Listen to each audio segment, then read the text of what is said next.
नमो अरिहन्ताणम् नमो सिद्धाणम् नमो आयरीयाणम् नमो वज्रायाणम् नमो लोये सौवसावूणम्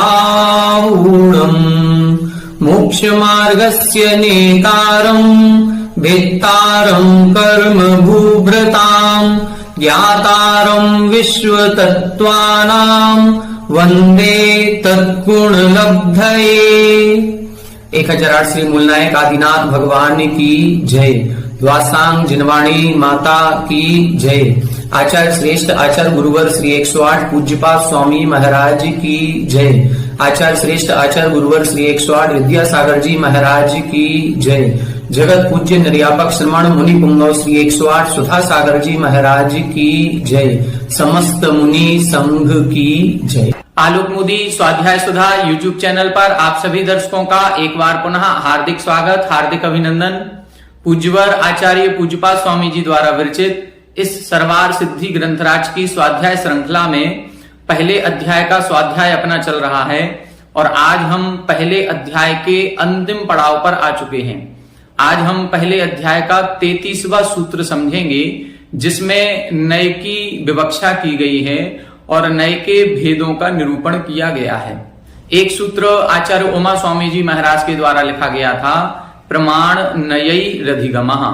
ये जो 7 तत्व और सम्यक दर्शन आदि बताए थे, इनको जानने के उपायों के अंतर्गत 2 उपाय बताए गए थे कि इनको प्रमाण और नय के द्वारा जाना जाता है। जब ये 2 उपाय बताए थे तब प्रमाण की चर्चा आचार्य महाराज के द्वारा कर दी गई कि प्रमाण के कितने भेद हैं। तब बताया था प्रमाण के 2 भेद हैं, प्रत्यक्ष प्रमाण और परोक्ष प्रमाण। ये जो 5 प्रकार का ज्ञान बताया था, मति ज्ञान, श्रुत ज्ञान, अवधि ज्ञान, मनः परय ज्ञान और केवल ज्ञान, इन्हीं 5 ज्ञानों को इन्होंने प्रमाण रूप से परिभाषित किया है। ये 5 प्रकार का ज्ञान ही 2 प्रकार के प्रमाण रूप विभाजित हो जाता है, जिसमें से प्रारंभ के 2 ज्ञान परोक्ष प्रमाण कहलाते हैं और अंतिम 3 ज्ञान प्रत्यक्ष प्रमाण कहलाते हैं। इसकी चर्चा हम पूर्व सूत्रों में कर चुके हैं जब ये अपन ने सूत्र पढ़ा था। अब प्रमाण के बाद नय की बारी आती है, क्योंकि प्रमाण में जो 5 प्रकार के ज्ञान का वर्णन था वह ज्ञान का वर्णन पूरा इन्होंने कर दिया। सम्यक ज्ञान का भी वर्णन कर दिया और जो 3 ज्ञान मिथ्या ज्ञान होते हैं उन मिथ्या ज्ञानों का भी वर्णन हो गया। अब यहां पर नय की विवक्षा या नय के स्वरूप का वर्णन करेंगे। देखें पेज नंबर 100, उत्थानिका 240, सूत्र नंबर 33। आह प्रमाणम द्विप्रकारम वर्णितम। यहां बता रहे हैं प्रमाणम द्विप्रकारम, प्रमाण के 2 भेद आपने बताए थे जिनका वर्णन आप कर चुके हैं। प्रमाण एक देशाश्च नयाः तदनंतर उद्देश्य भाजः निर्देष्टव्यः इति यत् आह। जो प्रमाण होता है उस प्रमाण के एक देशाश्च, एक देश का जो कथन करने वाला होता है उसे हम नय कहते हैं। प्रमाण सकलाग्राही प्रमाणः, जो समस्त को ग्रहण करता है वो प्रमाण कहलाता है, और जो विकलादेशी नयः या एक देश को जो ग्रहण करने वाला होता है उसे हम नय कहते हैं। तत् अवयवा नयाः, ऐसा भी कहा जाता है। सम्यक ज्ञानम प्रमाणम, सम्यक ज्ञान ही प्रमाण रूप है और उसके जो अवयव होते हैं उन्हें हम नय कहते हैं। नय का मतलब क्या है? जो वस्तु स्वरूप है, प्रमाण उस वस्तु स्वरूप को संपूर्ण रूप से जानता है, लेकिन उसके जो कथन करने की पद्धति है उस कथन करने की पद्धति को नय कहते हैं। एक वस्तु जो होती है वो अनेक धर्मात्मक होती है, जिसको हम बोलते हैं अनेकांत।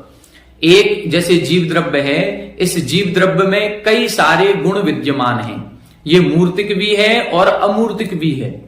तो जब 2 विरोधी गुण एक साथ एक ही वस्तु में रहेंगे तो उनका कथन एक साथ कैसे बनेगा? या तो हम मूर्तिक कह पाएंगे या फिर हम अमूर्तिक कह पाएंगे, या तो हम नित्य कहेंगे या तो हम अनित्य कहेंगे। दोनों एक साथ एक ही वस्तु में कैसे रह सकते हैं, कैसे इनका निरूपण हो सकता है? तब इधर नय का सहारा लिया जाता है और नय का सहारा लेकर के किसी न किसी अपेक्षा से, किसी अपेक्षा को हम प्रधान करते हैं, किसी अपेक्षा को हम गौण करते हैं। हमने 5वें अध्याय में एक सूत्र पढ़ा था, अर्पिता नर्पित सिद्धेः। अर्पित और अनर्पित की अपेक्षा से एक ही वस्तु में जो विरोधी दो गुण होते हैं उन गुणों की सिद्धि हो जाती है। एक गुण को हम अर्पित अर्थात मुख्य करेंगे, दूसरे गुण को उस समय अनर्पित करेंगे, गौण करेंगे, उसको हम अभाव नहीं करेंगे। ऐसा नहीं है कि जिस समय हम मूर्तिक बोल रहे हैं उस समय अमूर्तिक पने का अभाव हो गया, नहीं, अभाव नहीं करेंगे। वह गुण भी अभी उसी द्रव्य में है लेकिन उसकी अभी विवक्षा नहीं है। जैसे कहते हैं कि एक ही व्यक्ति अन्य सभी रिश्तेदारों की अपेक्षा से कई प्रकार के रिश्ते अपने आप में संजो करके रखता है। व्यक्ति एक ही है, वह पिता भी है, बेटा भी है, मामा भी है, भांजा भी है, चाचा भी है, भतीजा भी है, मौसा भी है, फूफा भी है, सब कुछ है। लेकिन एक ही व्यक्ति एक ही समय में इतने सारे गुणों को यदि रखे हुए है तो जिस समय जिस रिश्ते की मुख्यता होगी उस समय उस रिश्ते का कथन किया जाएगा। तो क्या उस समय वो अन्य नहीं है? ऐसा नहीं है कि जिस समय बेटा आया है और वो कह रहा है पिताजी आप हमें एक चीज ये दे दीजिए, तो जिस समय बेटा आया है और वह पिता कह रहा है तो क्या उस समय वह मामा नहीं है? क्या उस समय वह स्वयं बेटा नहीं है? वो स्वयं बेटा भी है, वो मामा भी है, वो चाचा भी है, वो भतीजा भी है, लेकिन मुख्यता अभी बेटे की अपेक्षा से है, इसलिए मुख्यता पिता धर्म की है, बाकी अन्य धर्म जो उसके हैं वो गौण हो गए हैं, उनका अभाव नहीं हुआ है, वो गौण हुए हैं। बस इसी पद्धति को नय कहते हैं। नय का मतलब है कि कहीं भी कोई भी बात जो कही गई है वो गलत नहीं है। कुछ लोग कहते हैं कि आप या तो मूर्तिक कहिए या अमूर्तिक कहिए। यदि आप मूर्तिक अमूर्तिक दोनों कह रहे हैं तो निश्चित रूप से आप एक कथन गलत कर रहे हैं, क्योंकि दोनों विरोधी हैं। या तो मूर्तिक होना चाहिए या अमूर्तिक होना चाहिए। लेकिन हमारे जो जैन दर्शनकार हैं, आचार्य हैं, वो आचार्यों ने नय का सहारा लिया और नय का सहारा लेकर के कहते हैं कि इस अपेक्षा से यह मूर्तिक है और इस अपेक्षा से यह अमूर्तिक है। जीव के शुद्ध स्वभाव की अपेक्षा बात करेंगे तो यह कर्मों से रहित है, स्पर्श रस गंध वर्ण से रहित है, इसलिए अमूर्तिक है। लेकिन वर्तमान में कर्मों से सहित हो रहा है और कर्म पौद्गलिक हैं, तो कर्म बंध से एकत्व हो जाने के कारण से इसको हम मूर्तिक कहते हैं। तो पर द्रव्य की अपेक्षा से यह मूर्तिक है, स्वद्रव्य की अपेक्षा से, स्वद्रव्य काल भाव की अपेक्षा से, स्वचतुष्टय की अपेक्षा से, स्व स्वभाव की अपेक्षा से यह अमूर्तिक है। तो ये अपेक्षा जहां लगाई जाएगी इसी का नाम नय होता है। आइए देखें, यहां पर देख रहे हैं प्रमाण एक देशाश्च नयाः। प्रमाण का जो एक देश कथन किया जाता है उसे नय कहते हैं। तदनंतर उद्देश्य भाजः निर्देष्टव्यः। उस प्रमाण के बाद अब उस नय का उद्देश्य है, अर्थात वह नय का वर्णन करना क्रम प्राप्त है, इसलिए अब उस नय का व्याख्यान करते हैं। देखें, नैगम संग्रह व्यवहार ररजु सूत्र शब्द समभिरूढ़ै बंभूता नयाः। नैगम संग्रह व्यवहार ररजु सूत्र शब्द समभिरूढ़ै बंभूता नयाः। यहां बता रहे हैं नय 7 प्रकार के हैं। नय शब्द सभी में जोड़ेंगे। नैगम नय, संग्रह नय, व्यवहार नय, ऋजु सूत्र नय, शब्द नय, समभिरूढ़ नय और एवं भूत नय। इस प्रकार से ये 7 नय होते हैं। ये 7 प्रकार की विवक्षाएं लगाई जाती हैं। इन विवक्षाओं के कारण से ही हमारा लोक व्यवहार हो रहा है।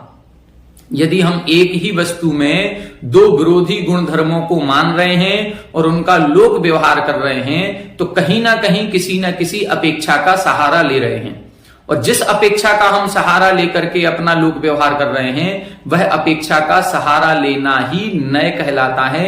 इसी को हम स्यादवाद भी कहते हैं। जिस अपेक्षा का हम कथन कर रहे हैं उसी कथन करने की जो पद्धति है वो स्यादवाद है, और वस्तु में अनेक विरोधी धर्मों का होना ये अनेकांत है।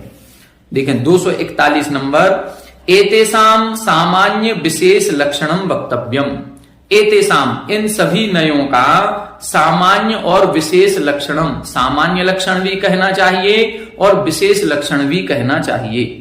सामान्य लक्षणम तावत वस्तुनि अनेकांतात्मनि अविरोधेन हेतु अर्पणात् साध्य विशेषस्य याथात्म्य प्रापण प्रवणः प्रयोगो नया।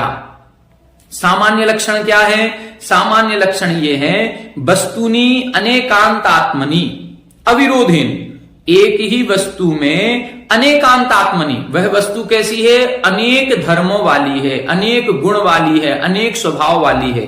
कैसे स्वभाव वाली है? विरोधी स्वभाव वाली है।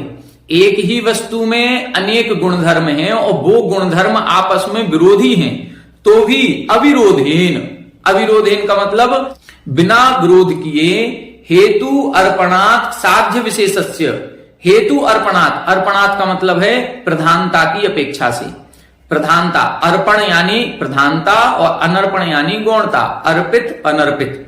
तो हेतु अर्पणात् मतलब प्रधानता की अपेक्षा से, प्रधानता को हेतु बना करके साध्य विशेषस्य, जो हमारा साध्य है, जिस गुण धर्म का हमें कथन करना है, उसका कथन करने का यथात्म, जैसा जो है उसका वैसा ही कथन करने का जो प्रयोग होता है उसे नय कहते हैं।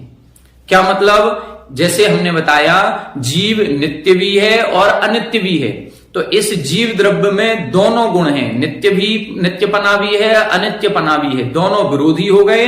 लेकिन इन विरोधी गुणों में से अब एक गुण की हमें सिद्धि करनी है, मान लो नित्य गुण की सिद्धि करनी है, तो हेतु अर्पणात्, अब नित्यपने की हम प्रधानता रखेंगे और नित्यपने की प्रधानता करते हुए अब हमारा साध्य क्या हो गया? नित्यपना। हमें नित्यपने को सिद्ध करना है, तो अब जिस हेतु से हम इसको सिद्ध करेंगे, बस वह हेतु का प्रयोग करना ही नय कहलाएगा। जैसे यह जीव द्रव्य की अपेक्षा से नित्य है, द्रव्य की अपेक्षा से मतलब जीव द्रव्य है और द्रव्य का कभी नाश नहीं होता।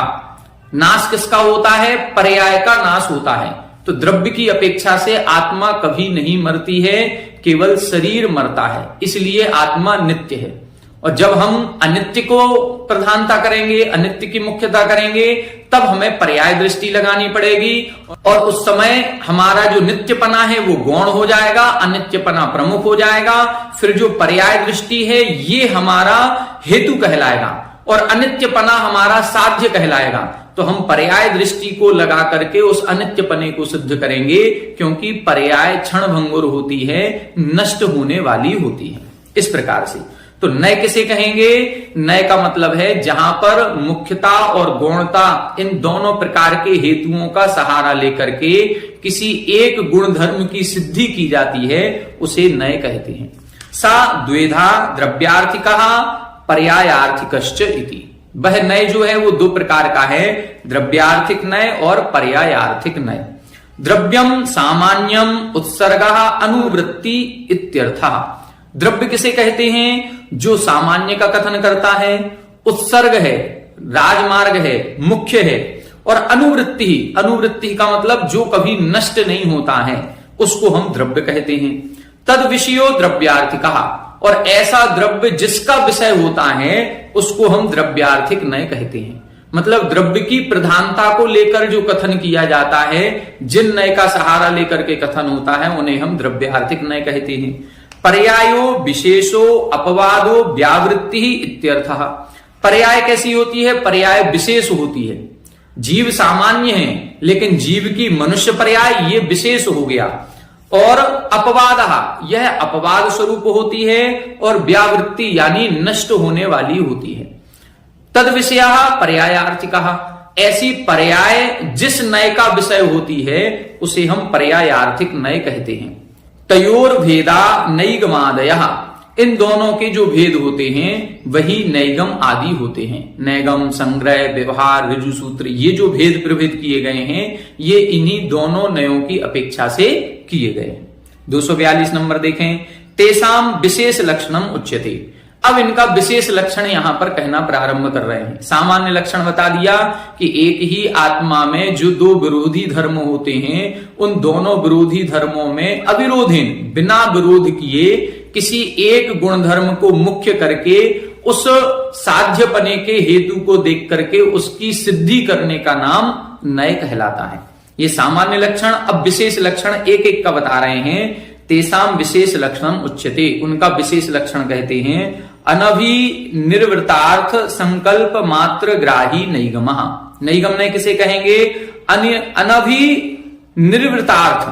अनभि निर्वृत, निर्वृत का मतलब होता है रचा हुआ, निर्माण किया हुआ, और यहां कह रहे हैं अनभि मतलब जो अभी पूरा नहीं हुआ है, और संकल्प मात्र ग्राही, केवल संकल्प मात्र हुआ है और उसका कार्य अभी पूरा नहीं हुआ है, तो संकल्प मात्र को ग्रहण करने वाला जो नय है उसे हम नैगम नय कहते हैं।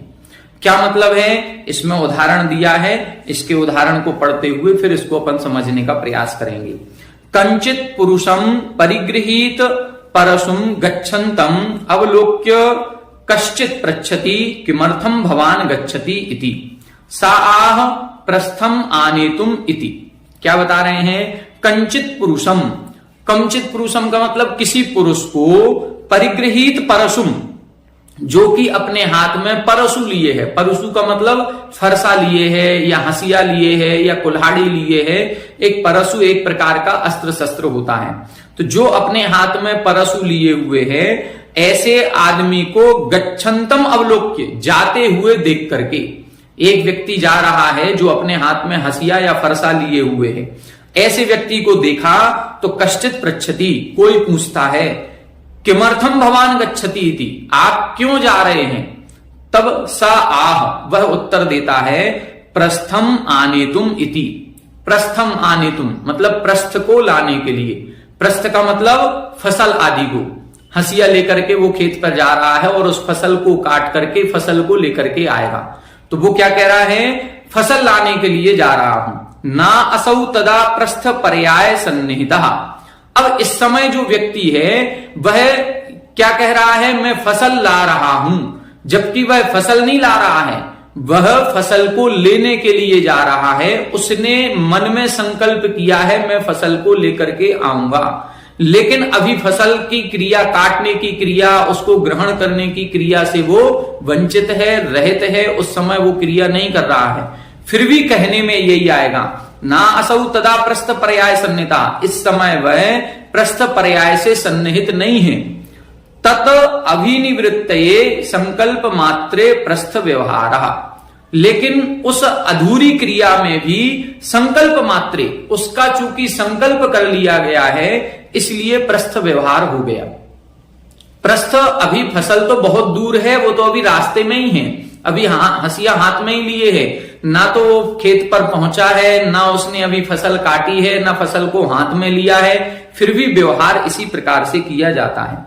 दूसरा उदाहरण दे रहे हैं, तथा एधोदकाद्य आहरणे व्याप्रियमाणम कश्चित पृच्छति किम करोति भवान इति सा आह ओदनम पचामी इति। उसी प्रकार से एद उदक आदि आहरणे, एद का मतलब ईंधन, लकड़ी आदि को जोड़ रहा है, और क्या है? उदक आदि यानी पानी आदि को भर के ले आया, कुएं से पानी ले आया, जंगल से लकड़ी ले आया। और व्याप्रियमाणम कश्चित पृच्छति, ऐसा जो सामग्री को एकत्रित कर रहा है, ऐसे व्यक्ति से किसी ने पूछा किम करोति भवान, आप क्या कर रहे हैं? सा आह ओदनम पचामी, वह बोलता है मैं चावल पका रहा हूं। कर क्या रहा है? अभी तो पानी ला रहा है, अभी तो लकड़ी ला रहा है, और बोल क्या रहा है? मैं चावल पका रहा हूं। ना तदा ओदन पर्यायः सन्निहितः, इस समय वह चावल पकाने की क्रिया से सहित नहीं है, इस समय चावल पक भी नहीं रहा है, अभी तो केवल सामग्री इकट्ठी हो रही है, लेकिन संकल्प उसने चूंकि कर लिया है कि मुझे चावल पकाना है और चावल पकाने के लिए ये सामग्री चाहिए पड़ेगी। वो संकल्प के उस उद्देश्य को पूरा करने के लिए सामग्री को इकट्ठा कर रहा है, लेकिन कोई पूछेगा तो यही कहा जाएगा मैं चावल पका रहा हूं। तो कोई ये नहीं कह सकता कि आप गलत बोल रहे हैं, आप झूठ बोल रहे हैं, कहां चावल पका रहे हैं, अभी तो आप पानी ला रहे हैं, अभी तो आप लकड़ी ला रहे हैं। नहीं, उसने जो भी ये बात कही है वो भी सही है। क्यों सही है? नैगम नय की अपेक्षा से सही है। तदर्थे व्यापारे सा प्रयुज्यते, क्योंकि वह उस व्यापार में संयुज्य हो गया, उस व्यापार से जुड़ गया, जो उसने संकल्प किया था, उस संकल्प के लिए जो जो सामग्री चाहिए उस क्रिया से वह जुड़ गया है, इसलिए ऐसा कहने में कोई बाधा नहीं है। हम लोग भी कई बार मान लो हमें कहीं बाहर जाना है, दिल्ली जाना है, अब हम तैयारी कर रहे हैं, सूटकेस लगा रहे हैं, अपना बैग पैक कर रहे हैं, और कोई आकर के पूछता है क्या कर रहे हो, हम दिल्ली जा रहे हैं। अरे तो अभी कहां जा रहे हैं, अभी तो बैग पैक हो रहा है। दिल्ली जाने का मतलब है जब हम ट्रेन में बैठ जाएं और ट्रेन चलने लग जाए, कोई पूछे कहां जा रहे हो, तब कहें हम दिल्ली जा रहे हैं। अभी तो केवल हम सूटकेस लगा रहे हैं, बैग पैक कर रहे हैं, कपड़े इकट्ठे कर रहे हैं, अन्य सामग्री इकट्ठे कर रहे हैं, वो कोई पूछ रहा है और हम कह रहे हैं कि हम दिल्ली जा रहे हैं। तो ये अभी केवल हमारा संकल्प है, क्योंकि जो बैग पैक किया जा रहा है वो दिल्ली जाने के लिए किया जा रहा है। तो वह जो संकल्प हो जाता है, उस संकल्प के लिए जो क्रिया प्रारंभ हो गई है, भले अभी पूरी नहीं हुई है, अनिष्पन्न कार्य को जो ग्रहण करता है उसको हम नैगम नय कहते हैं। ठीक है। एवं प्रकारो लोक संव्यवहार, इसी प्रकार से लोक का व्यवहार होता रहता है। ऐसे कई सारे उदाहरण हमें पूरे दैनिक जीवन में मिल जाएंगे, जो कि हम संकल्प मात्र को ग्रहण करके अपना व्यवहार करते रहते हैं। अनभिनिर्वृतार्थ संकल्प मात्र विषयो नैगमस्य गोचरः, जो अनभिनिर्वृत मतलब जो अभी कार्य पूरा नहीं हुआ है, संकल्प मात्र विषय, जिसका संकल्प मात्र किया गया है, ऐसा जो क्रिया या ऐसा जो व्यवहार है वो नैगम नय का गोचर होता है, नैगम नय के द्वारा प्रयोग किया जाता है। दूसरा देखें संग्रह नय। स्वजाति अविरोधेन एकध्यम उपानीय पर्यायान आक्रांत भेदान अविशेषेण समस्त ग्रहणात् संग्रह। यहां बता रहे हैं स्वजाति अविरोधेन, स्वयं की अन्य जातियों का विरोध न करते हुए, एकध्यम उपानीय, एक रूप में उन सबको ग्रहण करना। कैसे? पर्यायान आक्रांत, उन पर्यायों को सभी को ग्रहण करना है, उनका विरोध नहीं करना है। समस्त ग्रहणात् संग्रह, समस्त को ग्रहण करना है। कैसे? भेदान अविशेषेण, जो पर्याय भेद हुए हैं और पर्याय भेद से कई प्रकार के रूप दिख रहे हैं, उन सभी को ग्रहण करना है एक रूप से, उनमें विरोध नहीं करना है। बिना विरोध किए सभी जातियों को एक रूप में ग्रहण करने का नाम संग्रह नय कहलाता है। जैसे सत, द्रव्यम, घट इत्यादि। जैसे हमने कहा सत, अब सत शब्द से क्या हमें पता चल रहा है? सत का मतलब होता है मौजूद, सत का मतलब होता है जो जो पदार्थ उपस्थित हैं वो सब सत हैं, चाहे भले वो पुद्गल हो, चाहे भले वो जीव हो, चाहे धर्म हो अधर्म हो, जिनका अस्तित्व दिख रहा है वो सब सत हैं। तो सत के अंतर्गत सबका ग्रहण हो जाएगा। अब चाहे भले वो विरोधी हो, जीव पुद्गल विरोधी हैं, इससे कोई मतलब नहीं है, सत हमने कह दिया तो उन सबका ग्रहण हो जाएगा। द्रव्य, द्रव्य कहने से सबका ग्रहण हो जाएगा। क्यों? क्योंकि हमने द्रव्य शब्द कहा है, तो द्रव्य में धर्म अधर्म आकाश काल, अब धर्म भी आ गया और अधर्म भी आ गया। एक चलाने वाला है, एक ठहराने वाला है, दोनों का ग्रहण होगा। जीव का भी ग्रहण होगा, पुद्गल का भी ग्रहण होगा। तो द्रव्य में एक शब्द ऐसा बोले जिसके भेद प्रभेद बहुत सारे हैं, जो विरोधी भी हैं, लेकिन फिर भी उन विरोधों को ग्रहण ना करके सबका एक रूप में ग्रहण हो जाना, उसको बोलते हैं संग्रह नय। संग्रह नय में सबको एक रूप में ग्रहण करना है। जैसे घट, घट शब्द कहते ही सभी प्रकार की घट की जो पर्याय हैं वो सब ग्रहण हो जाएंगे। घट में जग भी आ जाएगा, घड़े में लोटा भी आ जाएगा, घड़ा बोलेंगे तो मटका भी आएगा, छोटा मटका भी आएगा, बड़ा मटका भी आएगा, सुराही भी आएगी। जितने भी जल धारण मतलब पानी भरने के जितने हैं, कसैड़ी गुंड, जो भी आप शब्द बोलते हो, वो सारे के सारे उस घट में समाहित हो जाएंगे। जब हम व्यवहार करेंगे, अगला नय है व्यवहार नय, तो जो हमने संग्रह नय में लिया है उसके अब कितनी जातियां विशेष हैं उनमें भेद करो, तो भेद करने का नाम फिर व्यवहार होगा। तो संग्रह में हम सबको एकत्रित करेंगे, व्यवहार में सबको अलग करेंगे। जैसे सत इति उक्ते, सत इति वाग विज्ञान अनुप्रवृत्ति लिंगानुमित सत्ताधार भूतानाम अविशेषेण सर्वेशाम संग्रह। क्या कह रहे हैं? सत इति उक्ते, जैसे ही किसी ने सत कहा तो इस सत इति वाक विज्ञानात्, जो ये शब्द हमने सुना, इस शब्द के सुनने मात्र से जो ज्ञान हुआ, अब ज्ञान किस किस पदार्थ का हुआ? सत, सत का मतलब है सभी पदार्थ जो भी मौजूद है।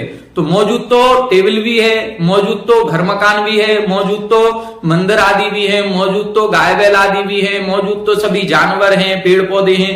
तो इन सब का ग्रहण हो गया। अब इसमें हमने भेद नहीं किया, सब एक रूप से ग्रहण हो गए। द्रव्य कहते ही पुद्गल, धर्म, अधर्म, आकाश काल सबका ग्रहण हो गया।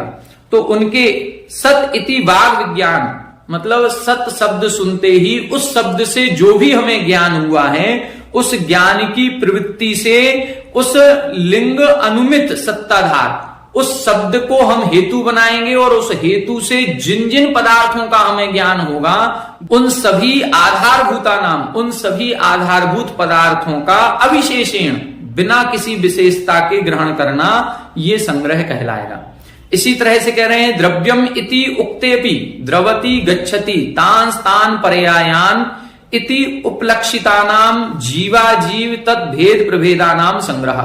हमने द्रव्य कहा और द्रव्य शब्द सुनते ही जो भी हमारे दिमाग में कल्पना आएगी, द्रव्य का मतलब होता है जो पर्यायों से सहित होता है, उसे द्रव्य कहते हैं। और पर्यायों से सहित तो पुद्गल भी है, पर्याय से सहित तो धर्म भी है, पर्याय से सहित तो अधर्म भी है, तो सबका ग्रहण कर लेना ये कहलाएगा संग्रहणय। इसी तरह से तथा घट इति उक्तेपि, घट यह शब्द सुनते ही घट बुद्धि विधानात्, जो घट की बुद्धि हमारे दिमाग में आई, घड़े का मतलब है जिसमें पानी रखा जाता है। अब वो घड़ा कैसा है? जग है, जग भी घड़े के अंतर्गत आ जाएगा, लोटा भी आ जाएगा, अन्य छोटे मोटे जितने भी प्रकार के पानी भरने के जो सामग्री हैं वो सभी सकलार्थ संग्रह, सभी पदार्थों का ग्रहण कर लेना, ये कहलाएगा संग्रहणय। एवं प्रकार अन्य अपि संग्रहणयस्य विषयः, इस प्रकार से संग्रहणय के कई विषय हो सकते हैं। ठीक है, जैसे हमने कहा जीव, अब जीव कहते ही सभी प्रकार के जीवों का ग्रहण होगा, चाहे वो सिद्ध हो चाहे वो संसारी हो, चाहे भले वो संसार में एक इंद्रिय हो, चाहे 5 इंद्रिय हो, चाहे 2 इंद्रिय हो, चाहे वो नरक गति के हो, चाहे त्रियंच गति के हो, जीव कहते ही सबका ग्रहण हो जाएगा। तो जीव शब्द क्या हो गया? संग्रहणय। अब इसमें भेद करें अपन, तो जब भेद करेंगे तो 2 प्रकार के भेद बनेंगे, संसारी जीव और मुक्त जीव। मुक्त जीव जिन्होंने मोक्ष प्राप्त कर लिया, जिन्होंने मोक्ष प्राप्त नहीं किया है, कर्मों से सहित है, वो संसारी। तो ये 2 विरोधी हो गए। अभी हम दोनों विरोधी द्रव्यों को एक रूप में ग्रहण कर रहे थे, जीव मात्र में सबको ग्रहण कर लिया, चाहे वो संसारी हो चाहे वो मुक्त हो। लेकिन जब हम भेद करेंगे तब उसमें विरोध आएगा कि ये अलग है और ये अलग है। व्यवहार किसे कहते हैं? देखें, संग्रह नए आक्षिप्तानाम अर्थानाम विधि पूर्वकम अवहरणम व्यवहार। संग्रह नए से जिस पदार्थ को हमने ग्रहण किया है उस पदार्थ का विधि पूर्वकम अवहरणम, विधि पूर्वक उसको अवहरण करना, भेद करना, उसको हम व्यवहार कहेंगे। को विधि, इसमें विधि क्या है? तब लिख रहे हैं यह संग्रह गृहीता अर्थः तदानुपूर्वेण एव व्यवहारा प्रवर्तते इति अयम विधि।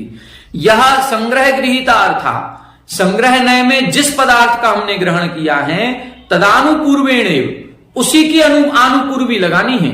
यदि हमने संग्रह नय में जीव शब्द को लिया है तो जीव के भेद करेंगे संसारी मुक्त। यदि हमने संग्रह नय में पुद्गल को ग्रहण किया है तो हम पुद्गल के भेद करेंगे अणु और स्कंद।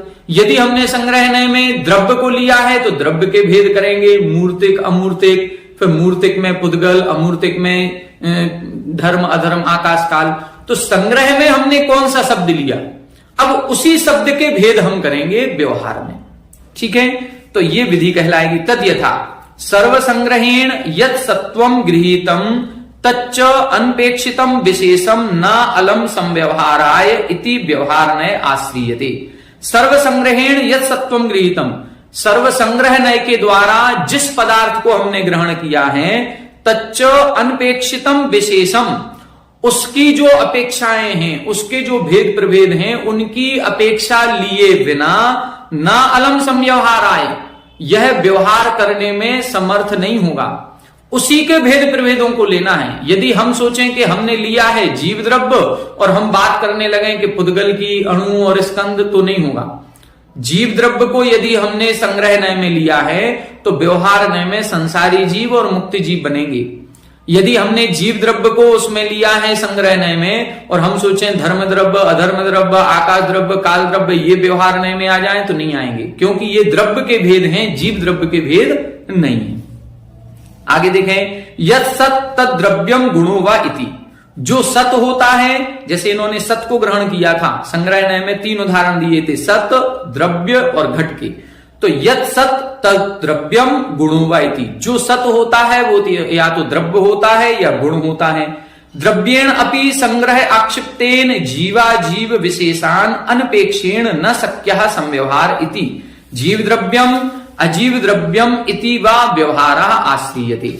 यहां कह रहे हैं द्रव्येण, अब यदि हमने सत शब्द से द्रव्य को ग्रहण किया है तो द्रव्येण, अब द्रव्य शब्द को जब हम संग्रह नय से ग्रहण करेंगे तो बिना जीव और अजीव का व्यवहार किए इसके भेद प्रभेद नहीं हो पाएंगे, इसका व्यवहार ही नहीं हो पाएगा। हम द्रव्य कहेंगे तो हमें कहीं ना कहीं जीव द्रव्य और अजीव द्रव्य ऐसा कहना ही पड़ेगा। तो जो द्रव्य के भेद होंगे उन्हीं भेदों को ग्रहण करना है व्यवहार नय में। इसलिए जीव द्रव्यम अजीव द्रव्यम इति वा व्यवहार आश्रियते। इसीलिए जब हम द्रव्य शब्द को संग्रह नय में लेंगे तो जीव द्रव्य और अजीव द्रव्य ये व्यवहार नय कहलाएगा। जीवा जीवौ अपि च संग्रह आक्षिप्तौ ना अलम समव्यवहाराय इति प्रत्येकम देवनारकादि घटादिश्च व्यवहारेण आश्रियते।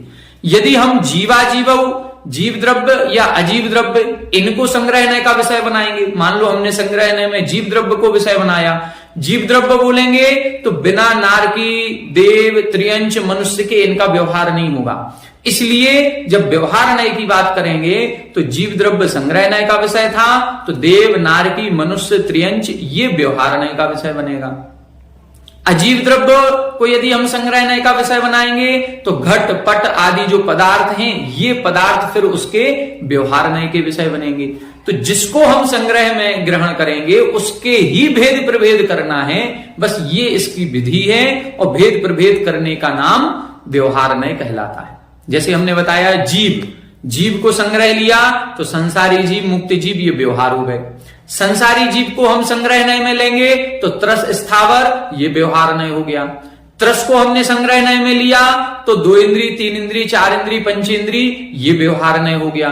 पंचेंद्री को यदि हमने संग्रह नय में लिया तो फिर देव नारकी मनुष्य त्रियंच ये हमारे व्यवहार नय हो जाएंगे। यदि देव को हमने संग्रह नय में लिया तो भवनवासी व्यंतर ज्योतिष वैमानिक ये हमारा व्यवहार हो जाएगा। यदि वैमानिक को हमने संग्रह में लिया तो ये पहले दूसरे स्वर्ग के हैं कि तीसरे चौथे स्वर्ग के हैं कि 5वें 6वें स्वर्ग के हैं, कौन से स्वर्ग के हैं, कल्पातीत हैं कि कल्पोपन्न हैं, ये फिर इसमें व्यवहार हो जाएगा। यदि हमने कल्पातीत को लिया है संग्रह नय में तो उसके भी भेद करें कि ये कल्पातीत में अनुदिश विमान वाले हैं कि अनुत्तर विमान वाले हैं। इस प्रकार से जो हम संग्रह में लेंगे उसके ही भेद प्रभेद हमारे व्यवहार नय में बनते हैं, ये अपन को जानना है। इस प्रकार से आज की कक्षा में अपन ने 3 नय देखे, एक नैगम नय, संग्रह नय और व्यवहार नय। आगे के जो नय हैं इनको अपन कल की कक्षा में पढ़ेंगे, जिसमें ऋजु सूत्र नय, शब्द नय, समाभिरूढ़ नय और एवंभूत नय, 4 नयों की चर्चा और रह गई है। टीका बहुत बड़ी है। आज की कक्षा में इतना ही। आगे की कक्षा में इसी विषय को अपन पुनः देखेंगे और आगे के विषय को देखेंगे, इसको समझने का प्रयास करेंगे। आज की कक्षा में इतना ही। आप सभी हमारे साथ बने रहें। सभी को जय जिनेन्द्र।